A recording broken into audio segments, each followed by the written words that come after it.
የተዳፈነው የገነነ ደም መጮ ጀምሯል።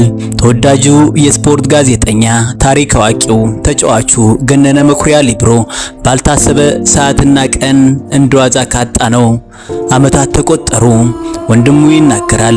ገነነ እግሩ ተቆረጠ ሲባል መስማት እጅግ እንዳስደነገጠውና በሕይወት ዘመኑ እንኳ ታሞ ያውቅ ነበር ሲል ይጠይቃል። እግሩ ከተቆረጠ በኋላ የባለቤቱ እህት ደውላ የገነነ መኩሪያ እግር መቆረጡን እንደዋዛ ረዳችው። በቃ እንዲህ ነበር የሆነው። መቀለስ ሆስፒታል እግሩ ተቆርጦ በጀርባው ተኝቶ የነበረው ገነነ የወንድሙ መምጣት ተመልክቶ አጠገቡ ቁጭ እንዲል በምልክት አሳየው። በቅርቡ አርቲፊሻል እግር ተሰርቶለት ወደሚወደው ስራው እንደሚመለስ አወሩ። በእርግጥም ሊብሮ ትልቅ የመዳን ተስፋ ነበረው።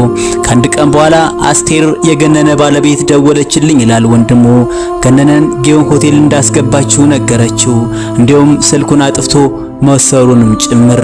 የገነነ ወንድምና ሰይድ ኪያር በጉዳዩ ላይ ተገናኝተው አወሩ።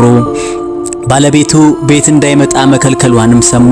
ሰይድ ኪያርና የገነነ ወንድም ለባለቤቷ ደውለው ወደ ቤቱ እንዲገባ ቢለምኗትም ፍቃደኛ አልነበረችም። ከምሽቱ 3 ሰዓት አካባቢ ሰይድ ለገነነ ወንድም ደውሎ ገነነ ማረፉን አረዳው። ሁሉም ነገር በቃ በፍጥነት ሆነ። ገነነን የሚያክል የሀገር ዋርካ እንደዋዛ እግሩ ተቆረጠ። ራሱን አጠፋ ተባለ። ተዋክቦ ተቀበረ። ግራ የሚያጋባ ነገር ግን ለምን?